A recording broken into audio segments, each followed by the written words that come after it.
Macedo? As pessoas se jogando em cima dos caminhões, arrancando comida, caminhões transformados em montanhas de seres humanos desesperados por remédio, por comida, saem abraçados a sacos, né, com alimentos.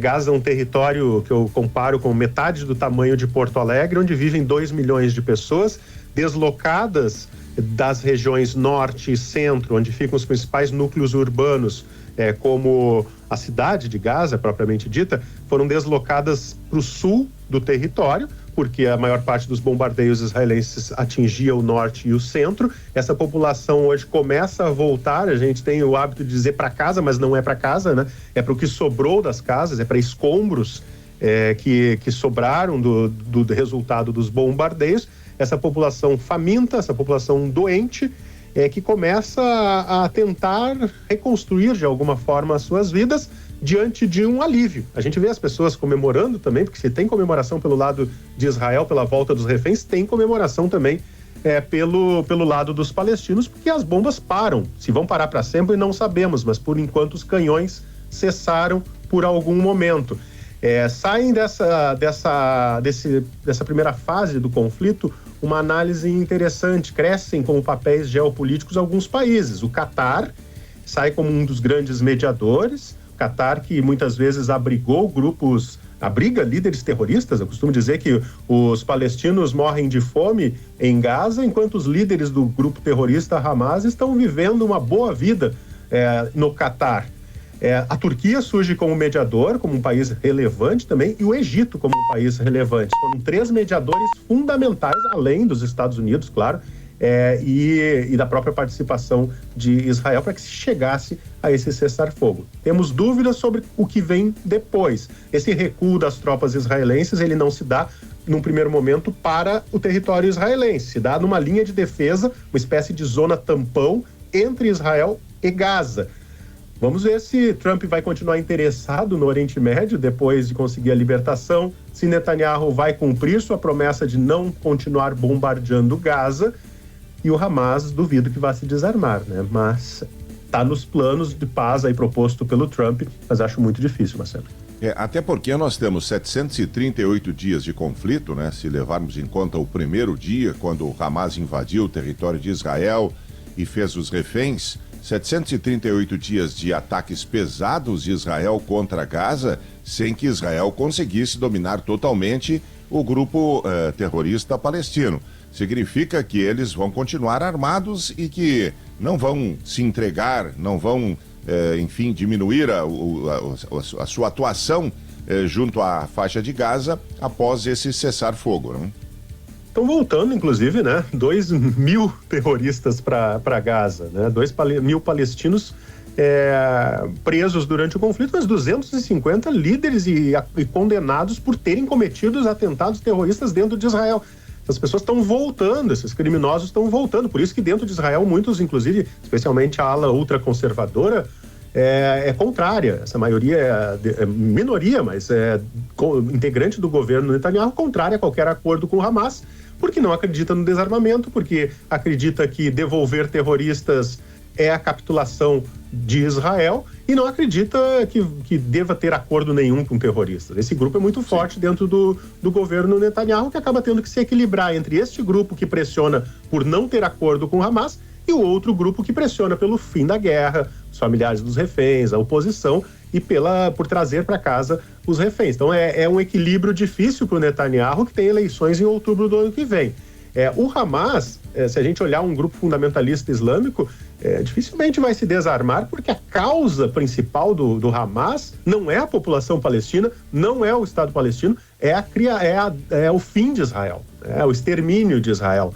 Eu tenho lembrado que tem alguns exemplos históricos de grupos que se desarmaram, as próprias Farc aqui na América Latina, na Colômbia, o ETA, País Basco lá na Espanha, o IRA na Irlanda do Norte. Foram grupos que ao longo da história abriram mão das armas em troca de uma entrada na política normal, né? Digamos assim, na política tradicional, que é a criação de partidos políticos. As Farc hoje são um partido político, o IRA tem o Sinn Féin, que é um partido político. Agora, quando a gente está falando de fundamentalismo islâmico, de um grupo que prega a destruição de Israel e a morte como troféu, é muito difícil se desarmar, né? O próprio plano do Trump, Macedo, com relação ao Hamas, que é uma anistia a quem quiser deixar as armas e ir para outros países, como a Jordânia, o Egito, é algo que, mais uma vez eu digo, o Trump propõe, mas ele não diz como fazer.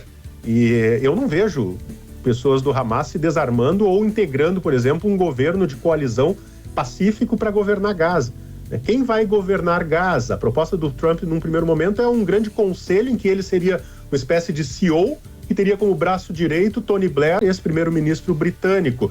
E isso, aos poucos, seria entregue esse poder para a Autoridade Nacional Palestina, que hoje é uma instituição corrupta, muitas vezes falida, pouco acreditada dentro dos próprios palestinos, da população palestina, e com um líder, Mahmoud Abbas, bastante idoso, 88 anos, 89 anos. É muito difícil essa transição. É claro que tem os méritos de trazer para casa os reféns, mas talvez essa tenha sido a parte mais fácil de todo o acordo. A parte mais difícil agora é o futuro. Muito bem. Bom, o Trump está lá, né? Participa de reunião com o Netanyahu, vai discursar no parlamento de Israel e depois tem uma cúpula com presença do presidente do Egito, que também, país que teve participação importante, foi sede das reuniões de negociação. O presidente da França está lá, outras autoridades são esperadas também para, enfim, faturarem politicamente em cima de um momento histórico para o qual colaboraram, né? Esse encontro acontece em Sharm el-Sheikh. O Trump, depois do discurso no parlamento em Israel, vai se encontrar com alguns familiares dos reféns, obviamente também, como tu falas, faturar, capitalizar este momento histórico. Dali ele segue, então, de Israel para o Egito, menos de uma hora de voo, é muito próximo ali tudo. Vai para Sharm el-Sheikh, este balneário que serviu de palco para as negociações. Os diplomatas, os negociadores, o genro do próprio Trump se envolveu diretamente, o Jared Kushner, nas negociações. E aí sai um pouco, os negociadores saem um pouco de cena e entram os chefes, né? Os chefes de Estado, que são aqueles que, de alguma forma, hoje também vão capitalizar esse dia histórico. Estarão lá o presidente da França, Emmanuel Macron, o primeiro-ministro do Reino Unido, Keir Starmer, talvez o chanceler da Alemanha, não se sabe ainda, o Abdel al-Sisi, que é o presidente egípcio, ditador, né, na verdade, o ditador do Egito estará lá, ele como também o principal anfitrião desse evento, e aí o Trump vai participar desta reunião, que de alguma forma vai ser também uma espécie de largada para a fase 2. É óbvio que todos esses pontos de interrogação que eu trouxe aqui, desarmamento do Hamas, futuro de Gaza, estarão em debate hoje nessa reunião de cúpula em Sharm el-Sheikh. Só para encerrar essa primeira intervenção, Macedo, a gente observa nas imagens que militares israelenses estão levando uma espécie de tenda muito próxima aos helicópteros. Nós estamos observando imagens da base aérea de Rein, que é o local para onde foram levados os reféns. O primeiro grupo de 7 reféns e o segundo grupo que está em deslocamento neste momento entre a faixa de Gaza e Israel. A gente observa, as câmeras mostram esse deslocamento dessa tenda verde-oliva, tenda militar. Não sei se será para o encontro com os familiares, se será eventualmente para algum momento de apresentação para a imprensa, mas ela está sendo deslocada ali, aquela região é bastante árida, o deserto israelense, e está sendo então deslocada para um ponto da base. Eu acho que provavelmente vai ser o local onde acontecerá o encontro com os familiares que estão ali aguardando então para o primeiro abraço junto aos seus entes queridos. Muito bem, Rodrigo Lopes fica com a gente, vai trazer mais informações ao longo do programa.